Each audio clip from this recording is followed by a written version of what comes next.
Hello, Amy. Hello, Jamie. How are Oh, you? I'm good. How are you? Good. Good to see you. No, makes me happy. Got my dance moves in. Hello, Hmm. everybody. Thanks for joining us today. Ah, we love this time. We are on our 10th episode, Real Life Positivity. And I'm loving all of our topics, and I'm looking forward to unpacking today's topic, which is embracing that everyone has a story. Whew. Oh, important. Right. Yeah. So our why for that is we want to encourage everyone to like build healthy relationships with people. And that's in for your interpersonal and intrapersonal relationships and just getting those to be more positive. And even if you are more positive, oh yeah, just kind of unpacking that. What are your thoughts there? I love that. Yeah, I think so many people who tune into us have already Yes. invested in what are those tools and how can we have positive relationships and communication. And so before we even dive in, just want to give a shout out to everybody who is being intentional with those things, especially in this time where things are unknown, and so much has been different. Hmm. Knowing that kind of who you were pre-pandemic is who is showing up during pandemic. Absolutely. You're still you. Still you. We Yeah. did not go on vacation from you. Yeah. So wherever you're working and living and being, um, if you're a person who has looked at how do I want to be and been intentional about those communication skills and that social and emotional learning and making sure that you have high EQ, that you feel celebrated and noticed for that. And if you're somebody who's tuning in because you're curious about that, that you Mhm. feel celebrated about that, because there's just always, I think, room to continue this conversation and get curious and get stronger I love in these that. skill sets. So, Yeah, and I yeah. love how you said people tuning in could potentially be intentional with it. And I think to add to that, they could just be people who are practicing these things, Yeah. and I just want to acknowledge that everything Amy and I talk about, we are intentional, but we acknowledge that it's a practice because we stumble, right? It's like you do Totally. things. And so we've talked about perfectionism and moving into all those areas. So just want to be celebratory of that too. Just the Absolutely. intentionality and the practice. And I think tying all the topics that we've had into this and understanding the people in our lives, whether it's a person that's close or more of an acquaintance or even strangers, like all those dynamics seem so relevant today because of all the uncertainties and everyone's responding differently with as we move into new phases. So we Mhm. wanted to just unpack and embracing, like loving, right? And really holding tight and acknowledging that there is a story Yeah. behind everybody. There's a reason for the actions, there's a why behind our actions.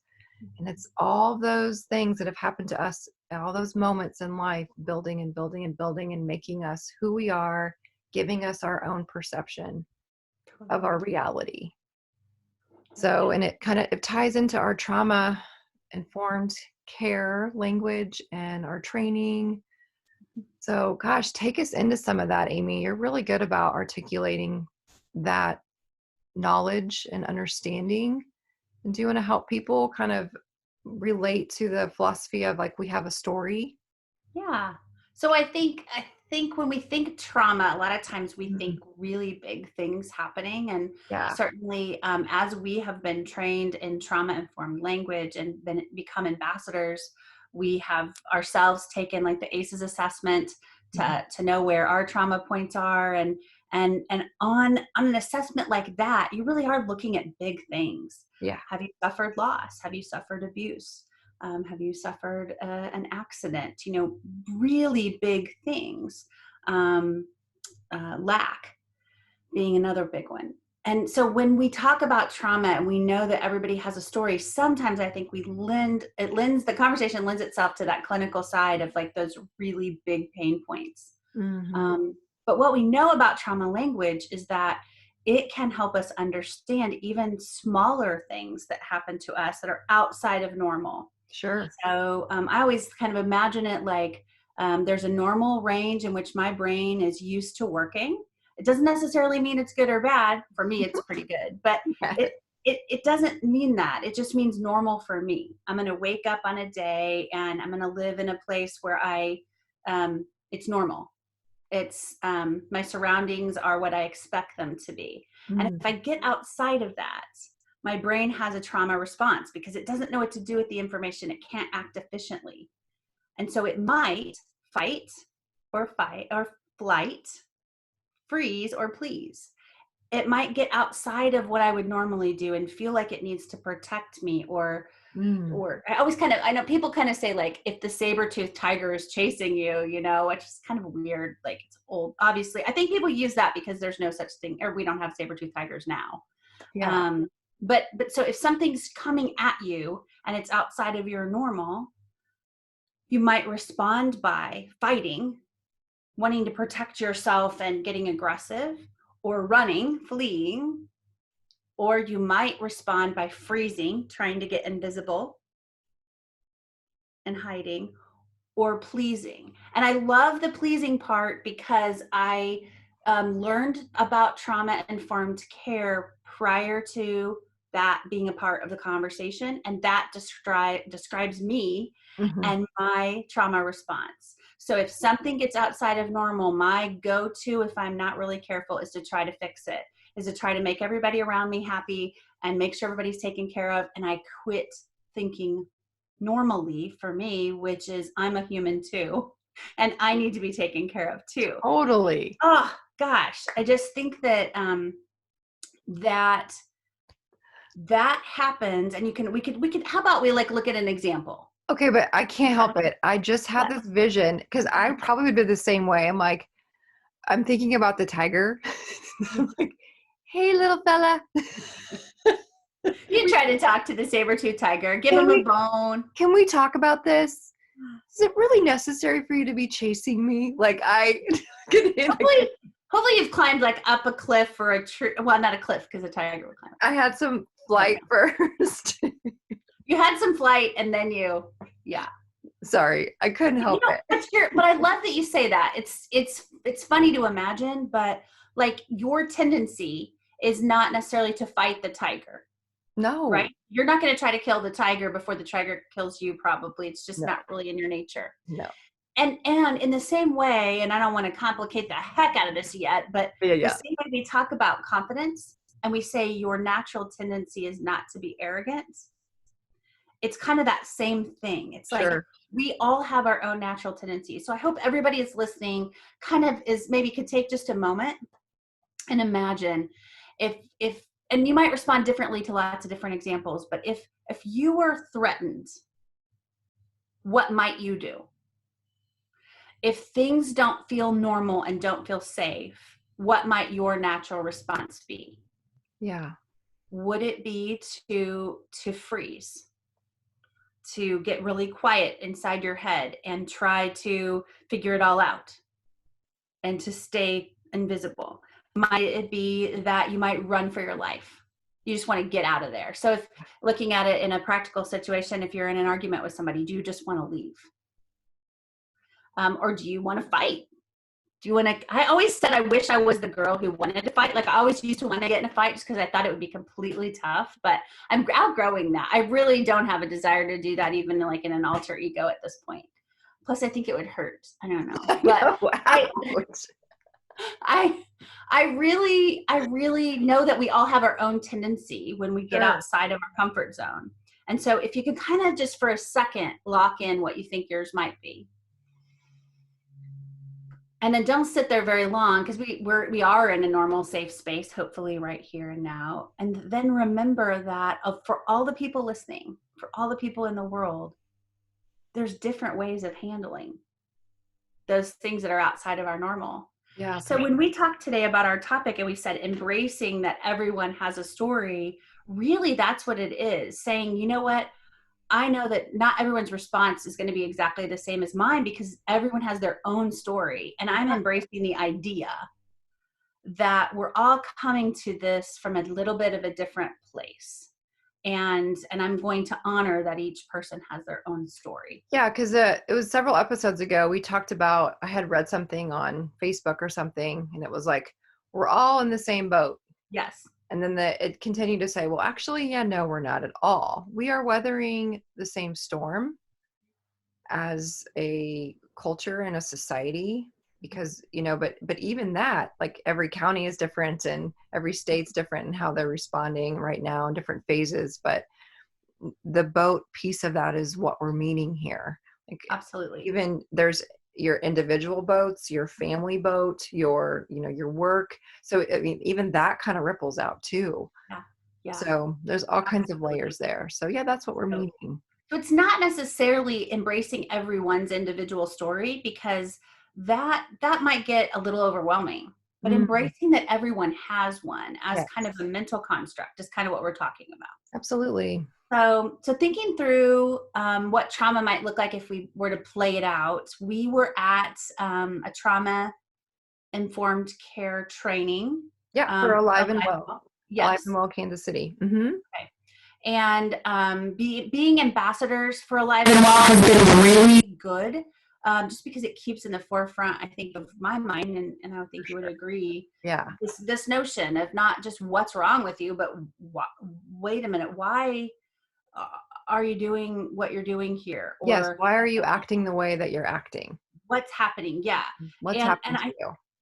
yeah, I think I've always kind of approached that way, so it was nice to have language around it. For sure. um and some of that just comes from, and I know we've talked about this, like I'm so curious about people and I want to kind of discern what's going on with you, and Mhm. so I feel more comfortable when I'm like that, so it really does connect with me well. But anyway, we were at this training and the trainer was giving an example of trauma, which I loved, and so I thought I would just share what he shared to set Yeah. a picture, because it really does kind of help say what I said in words earlier, which is it doesn't have to be a major trauma Hmm. to be outside of your normal. So he was talking about his little nephew, who he is obviously very close to, and he's obviously very sweet with. They have a cute relationship. And then he said his nephew was in the yard and started to run into the street, and he could see that there was a car coming. And so he just scooped up his nephew and yelled as he did it. And his nephew just completely froze in a little ball. Yeah. It scared him. It scared him. Hmm. And then once they got back into the yard, his nephew lost it and was screaming and crying and just complete tantrum. And he was talking about that, like what his little nephew, even though his intentions were so good and he probably saved his life, it was a good thing that happened. It was outside of his norm, so it caused his brain to not know how to respond. And then I think about that and I think, gosh, in the last 60 days, 90 days, how many things, even if they were for our own good, or how many things have we had to tell our kids, even if they're for their own good, have been outside of our norm and don't feel safe? Oof, Wow. a So lot. it does layer on this whole experience the trauma of this being outside of our normal. And then, of course, inside of that, each one of us being in our own boat, some of us inside of our own homes and our own experiences are experiencing another layer or more layers or deeper levels of trauma. Yeah. And so just knowing that then eventually we're going to all come back together as society, maybe in phases, but Mhm. we're going to come back together. And can we embrace that by looking at each individual and being patient, Mhm. knowing that each person is coming with their own story? Yes, we can. We can do that. Mm. I hope so. I really do. I think that, man, hope is way more contagious than fear. So I'm going to lean into that. Yeah. And I think that's why this topic is so important, especially as we look at reentering, and that it may continue our normal may be different for quite some time. And Mhm. so understanding, I love how you just put that all together. It's helpful for me. I was like, kind of wanted to take notes. I love you so much. Like, oh, that's so good. I got to write that down. God, I love her. I'm glad you're my business partner. Oh, thank you. But Mhm. I just think that's going to be incredibly essential as we move forward.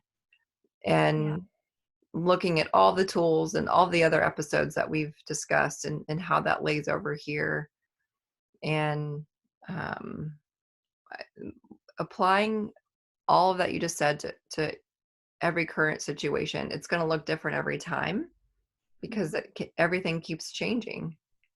Mhm. And what that And looks I like. here's the thing about that, like it makes so much sense in this situation, but when I think back over the years that we've been doing this, how many times a school has had a tragedy or trauma that Yeah. they're dealing with. And those traumas range. We've had schools we've gone into where they've lost a student, Yes. or they've lost a teacher or principal. We've had schools we've gone into where a teacher has left in the middle of a contract, and it was not an easy situation by its very nature. And there's so many levels to it. We've had situations where people aren't getting along and hurtful things have been said. We've had situations where schools have gotten awards or privileges, and then there's been jealousy or animosity, or we've had all kinds of stuff happen. And I think right now it's easy to lay this over the pandemic and the thought of the school year and re-entry next year. Mm-hmm. Keep saying that because I want to will that to happen so Me much. Just too. Me too. but even in that, like there's articles going around on social media, there's conversation, there's a lot of unknown, and so it's easy to lay it on this. But what I hope people can translate for themselves, and maybe it goes back to, what did you imagine in your mind your reaction Yeah. is when things don't How go would you well? respond? I love that question. Maybe Mhm. it was something, maybe you can tie this to some other time that didn't have anything to do with the pandemic, because right now we might all be weathering a similar storm, but we've all weathered storms at different times in different ways, and this applies always.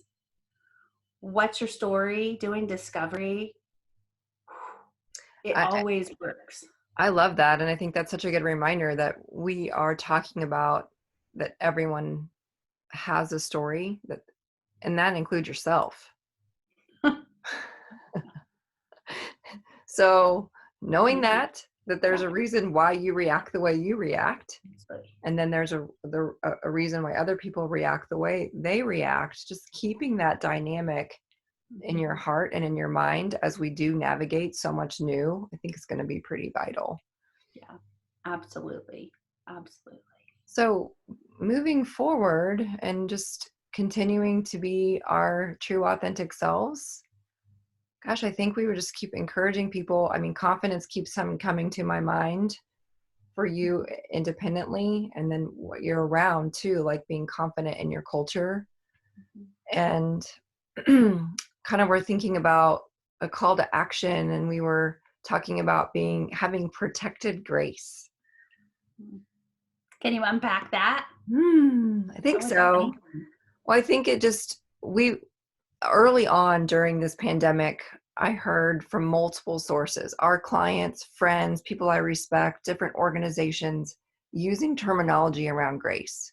Like, this is the time to have grace, buckets full of grace, pockets full of grace, just grace, grace, grace, grace, grace. So grace is being flexible, having empathy, understanding, and not taking things personally, just being graceful. It's such a great word. So with all of that, and knowing all those stories and all of the complications and uncertainties with all these unprecedented times that we're dealing with, the protected piece, I think why that's important is you've got to make sure you're taking care of you and that you're protected so that you feel safe. So have grace, but protect yourself within that is what I think that means. What do you Yeah. think it means? And why that would be our call to action today? Why do we want that for people? Now, I'm kind of thinking through like in the behavior management conversation, there's a lot of talk about grace and accountability. Yeah. So so I'm going to hold myself and you accountable for who I am and how I'm being, but I'm also going to be flexible and understanding. And so that doesn't just mean, and I think we could go back to the title of today's episode. We originally were saying embracing everyone's story. And then we talked that out and kind of said, wait, hold on. Yeah, like, Maybe that's not exactly what we mean. Because when you say protecting myself, mhm. I think there are some people who have stories that I don't necessarily want to take in And just like love it and hold it and and have it be part of my protect own. it. Those are their choices, and I totally respect that. Sure. Or You things get that to have make happened to them. Yeah, absolute. absolutely. Hmm. Well, and when I say choices, I don't mean necessarily what's happened, but necessarily how you choose to handle it. Of course. So I might have somebody else, and so thinking through like all the conversation right now, and I'm going to not try to get charged, but let's say somebody's like, I'm not wearing a mask. And I've seen, everything, the extreme, like it's against my constitutional rights to, I don't think it's safer to, I mean, lots of justification, but it's a choice. Yeah, I've heard someone say, like, well, I wear a mask, but I touch my face more. So I just am choosing not to wear a mask because I think it's Yeah. spreading more germs in my situation. And Yeah, there is a million and one, I think, I don't know, I haven't counted, but rebuttals to that could sure. make that person change their mind. Sure. And there's the person who's wearing the mask, and there's a million and one rebuttals probably to make that person change their mind.